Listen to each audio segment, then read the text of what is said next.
असम की राजनीति में 2026 का विधानसभा चुनाव सिर्फ एक चुनाव नहीं रहा, बल्कि ये एक ऐसा मोड़ साबित हुआ जिसने सत्ता, नेतृत्व और जन विश्वास के समीकरण को एक बार फिर नए सिरे से परिभाषित किया है। अब चुनावी नतीजों ने ये साफ कर दिया कि राज्य की जनता ने स्थिरता, विकास और निर्णायक नेतृत्व को प्राथमिकता दी है।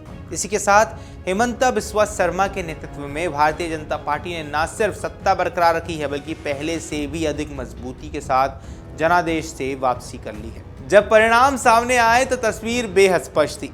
एनडीए गठबंधन ने 126 सदस्यीय विधानसभा में 101 सीटों पर जीत हासिल की। यह आंकड़ा अपने आप में बताता है कि जनता समर्थन किस हद तक एक तरफा कर चुकी थी।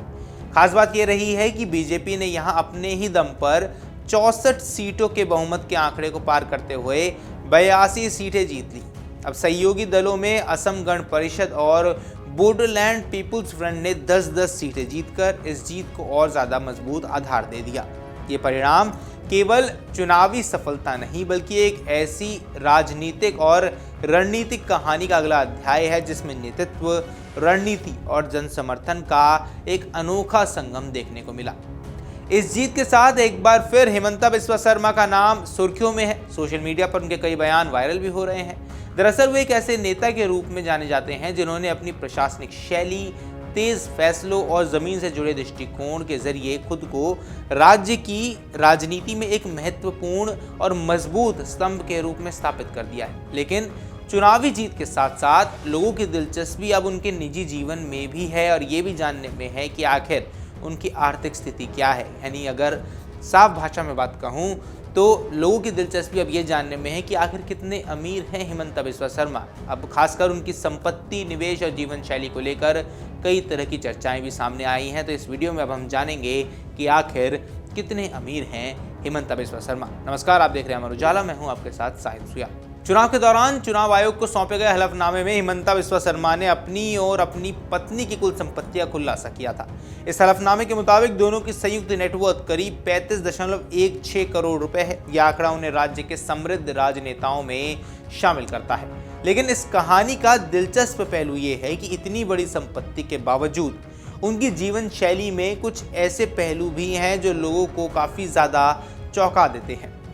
उदाहरण के तौर पर जहां अधिकतर नेता अपनी संपत्ति में लग्जरी कारों का जिक्र करते हुए नजर आते हैं, वहीं हिमंता बिस्वा शर्मा के नाम पर एक भी कार दर्ज नहीं है। अब ये बात अपने आप में लोगों के लिए चर्चा का विषय बनी हुई है। हालांकि उनकी पत्नी के नाम पर लगभग 21 लाख रुपए कीमत की एक कार जरूर है, लेकिन खुद मुख्यमंत्री के पास कोई वाहन नहीं होना एक अलग ही तस्वीर पेश करता है।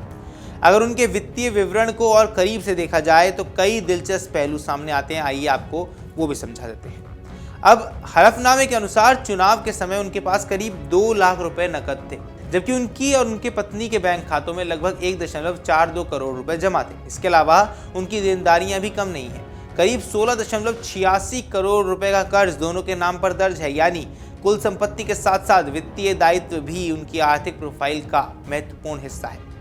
बात अगर शिक्षा की कर ले तो हिमंता बिस्वा शर्मा ने गुवाहाटी विश्वविद्यालय से पीएचडी की डिग्री हासिल की है, जो उनकी अकादमिक पृष्ठभूमि को दर्शाती है। लेकिन जहां तक निवेश की बात आती है तो इनका रुख थोड़ा अलग नजर आता है। उन्होंने अपने हलफनामे में स्पष्ट किया कि उनका शेयर बाजार में कोई निवेश नहीं है, न ही उन्होंने किसी कंपनी के शेयर खरीदे हैं, न ही बॉन्ड या डिबेंचर में पैसा लगाया है। इसके विपरीत उनकी पत्नी का निवेश पोर्टफोलियो काफी मजबूत और विविध है। उनके पास गैर सूचीबद्ध कंपनियों के करीब 2.74 करोड़ रुपए के शेयर हैं। इसके अलावा उन्होंने म्यूचुअल फंड में लगभग 2 करोड़ रुपए का निवेश किया हुआ है। अन्य शेयरों में भी करीब 2.63 लाख रुपए लगाए गए हैं। ये साफ दिखाता है जहां एक और हिमंता बिस्वा शर्मा पारंपरिक निवेश से दूरी बनाए रखते हैं, वहीं उनकी पत्नी ने वित्तीय निवेश के क्षेत्र में सक्रिय भूमिका निभाई हुई है। अब सिर्फ शेयर बाजार ही नहीं, बल्कि व्यवसाय के क्षेत्र में भी उनकी पत्नी की मजबूत उपस्थिति है।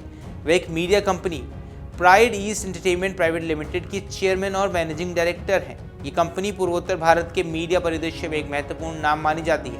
इससे ये भी स्पष्ट होता है कि परिवार की आर्थिक स्थिति केवल राजनीतिक करियर पर निर्भर नहीं है, बल्कि व्यावसायिक परिस्थितियों और गतिविधियों पे भी अहम भूमिका निभाती है। बीमा और वित्तीय सुरक्षा के मामले में भी दोनों के दृष्टिकोण अलग अलग नजर आते हैं। हिमंता बिस्वा शर्मा के नाम पर कोई जीवन बीमा पॉलिसी नहीं है, जबकि उनकी पत्नी के नाम पर HDFC लाइफ की एक बीमा पॉलिसी है जिसकी कीमत 1 करोड़ रुपए से अधिक बताई जाती है। इसके अलावा दोनों के ऊपर करीब 5 करोड़ रुपए का कर्ज भी है जो उनके वित्तीय प्रतिबद्धताओं को दर्शाता है। सोने, चांदी और अन्य आभूषणों की बात करें तो यहाँ भी दिलचस्प अंतर देखने को मिलता है। हिमंता बिस्वा शर्मा के पास करीब 180 ग्राम सोने के आभूषण हैं जिनकी कीमत लगभग 25 लाख रुपए बताई गई है। वहीं उनकी पत्नी के पास करीब 2.03 करोड़ रुपए मूल्य की सोने की ज्वेलरी है। यह अंतर साफ दिखाता है कि परिवार की संपत्ति का बड़ा हिस्सा उनकी पत्नी के नाम पर है। अब अगर कुल संपत्ति को अलग अलग देखा जाए तो यह अंतर और स्पष्ट हो जाता है। हिमंता बिस्वा शर्मा की व्यक्तिगत चल संपत्ति लगभग 2.36 करोड़ रुपए है, जबकि उनकी पत्नी की चल संपत्ति 13.56 करोड़ रुपए है। यानी आर्थिक रूप से उनकी पत्नी उनसे कई अधिक संपन्न है। सबसे दिलचस्प पहलुओं में से यह है कि हिमंता बिस्वा शर्मा के नाम पर कोई घर या जमीन दर्ज नहीं है, जबकि उनकी पत्नी के नाम पर करोड़ों रुपए की अचल संपत्ति है। अब हलफनामे के अनुसार उनके पास करीब 7.25 करोड़ रुपए के मूल्य की जमीन यानी प्लॉट या गैर कृषि भूमि है। इसके अलावा लगभग 12 करोड़ रुपए कीमत के 2 मकान भी इसमें दर्ज किए गए हैं। यानी परिवार की अचल संपत्ति पूरी तरह से उनकी पत्नी के ही नाम पर है। अब ये पूरा विवरण एक ऐसे राजनीतिक नेता की तस्वीर पेश करता है जिसकी सार्वजनिक छवि और निजी वित्तीय संरचना में एक अनोखा संतुलन नजर आता है।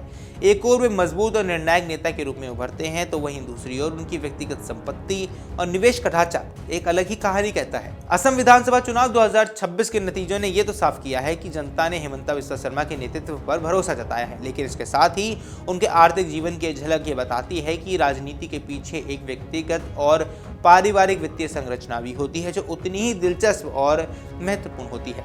अब आने वाले वर्षों में ये देखना दिलचस्प रहने वाला है कि मजबूत जनादेश राज्य के विकास को किस दिशा में लेकर जाता है और हिमंता बिस्वा शर्मा अपने नेतृत्व को किस तरह आगे बढ़ाते हैं। फिलहाल इतना जरूर कहा जा सकता है कि ये जीत सिर्फ राजनीतिक सफलता नहीं बल्कि विश्वास, रणनीति और व्यक्तिगत पहचान के अनोखे मेल को दर्शाती है। बाकी इस पर आपकी क्या कुछ राय है हमें कमेंट सेक्शन पर जरूर बताएं। फिलहाल के लिए इस वीडियो में इतना ही। नमस्कार। अगर आप ये वीडियो YouTube पर देख रहे हैं तो हमारे चैनल को सब्सक्राइब कर बेल आइकन दबाएं और Facebook पर देख रहे हैं तो हमारे पेज को लाइक करें।